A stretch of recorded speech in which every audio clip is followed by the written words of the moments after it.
So I think I was wrong, and I really do hope that I'm not, but I do believe that I was wrong about something that I've been talking about here on the show for, 5-6 months. Rob Dillingham is going to be the backup point guard to DJ Wagner. At least it looks like it at this point. Dillingham has, I think, a higher upside as a scorer and as an individual ball handler. But did you watch the way that DJ Wagner handled this offense for the Kentucky Wildcats during GLOBL JAM? It was genuinely impressive. The leadership I think he displayed at the point guard position for UK. I like them on the floor together. I think that they're going to be fun on the floor together. But I don't think Cal's going to want to do that with their rotations this year. And so that's what I want to sit here and talk about for a second. Rob Dillingham, I believe at one point in one of these games, was out there for 10 minutes. He played 10 minutes in a game, and he had 8 assists. 8 assists in 10 minutes. That's really, really hard. That's Rondo high school numbers. I mean, I'm genuinely impressed with what some of the things that Dillingham did. He got to his spots, and his spots consist of really tough, kind of sideways leaning mid-range jumpers. I mean, he can really knock down some clutch buckets, but I don't think he's what Kentucky is currently looking for as far as consistent offensive leadership. I like the way he handles the ball. He's fun to watch individually. He's somebody that you can put out there late in the game, and I think that he could get you a bucket. We've talked about how important an isolation scorer is for the Wildcats, not just this season, but last season and the season before that. They needed somebody that could go out there and do that with confidence, and I think they've got that in Dillingham, but I also think they've got that in DJ Wagner. We got to see him, cut to the lane after a trap at one point late in one of these games here at the GLOBL JAM. We got to see him finish foul and one, to kind of put the game away for Kentucky. We need consistency like that, where you see a guy at the guard position that's not 5'6", that can take it to the rim and with confidence, get you a bucket at the end of the game to seal things or help you tie it or help you bring you back into it. You need somebody that has that confidence and on top of that has the ability to do that for you.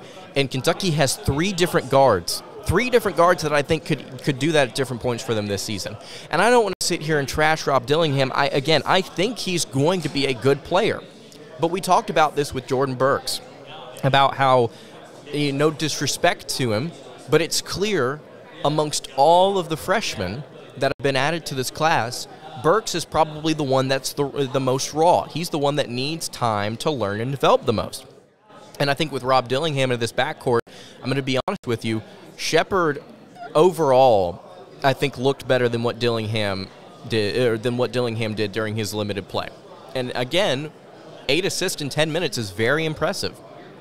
But I'm just curious to see how Cal and how this coaching staff handle this rotation, because based on the way that they did it in the GLOBL JAM after they got a couple of games in and they got comfortable with it, they looked to DJ, I think, more often than not. And when you watched him at the one, I think Kentucky performed overall better.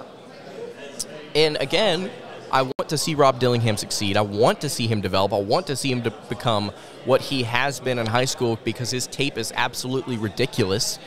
I just don't know if that's what Kentucky wants to go with as their starter. So I believe I'm going to end up being wrong on that, about predicting Rob Dillingham as the starting point guard for the Wildcats. I will also sit here and say that I think DJ Wagner does work well off ball, but he handles it well, and I think he's going to become a scorer for the Wildcats. And if the rest of the team is so unselfish and they're so willing to distribute as they were in these 4 games in Canada, then I think the offense is going to be just fine. I think the offense is going to be perfectly fine. Reed Sheppard is the final player I want to talk about here, because the other 2 guys, I think they shot well. Obviously, not a lot of turnovers, except for I think Wagner had 5 in the first game of the GLOBL JAM. Reed Sheppard, I know we talk about glue guys here on the show, and it's a very cliche thing. Reed Sheppard did literally everything at his position for Kentucky during Canada, the Canada trip. I talk about what Trey Mitchell can do in terms of stat padding, like getting rebounds, blocks, assists, shooting well. Reed Sheppard got blocks, he got steals, he shot well after the first game. He was able to put the ball in the basket with some more consistency. And we got to see him make some pretty impressive athletic plays that you wouldn't have expected out of a 6'2" guard. So I've been thoroughly impressed with what Reed Sheppard has brought to the table, and I would argue that he was the MVP of at least one of Kentucky's games in the Global Jam, possibly two if you want to combine his MVP with DJ in one of those games. So Reed Sheppard, I know a lot of people have been critical of Sheppard and questioned him as what was at the time a few months ago the lowest rated player of the class. And some out there said, you know, he wasn't necessarily worthy of his McDonald's All-American status. But I would strongly argue that he has made the case in these first games of the Global Jam that he is not only worthy of the accolades that he collected in high school, on top of the fact that, you know, it was obviously like a 25-point-per-game score, but I think that he's worthy of some recognition and some praise heading into this season.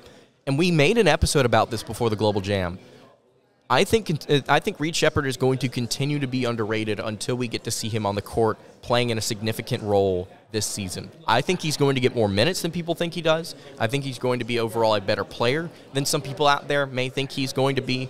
And that's even with Rob Dillingham and DJ Wagner in this backcourt. Because, again, to go back to what I was saying earlier, I think that Reed Sheppard outperformed Rob Dillingham in these 4 games of the Global Jam.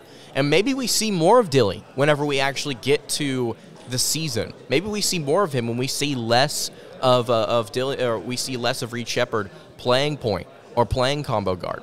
But overall, I think you've got your 1 at DJ, you've got your 2 at Sheppard, and you've got your 3 with Rob Dillingham.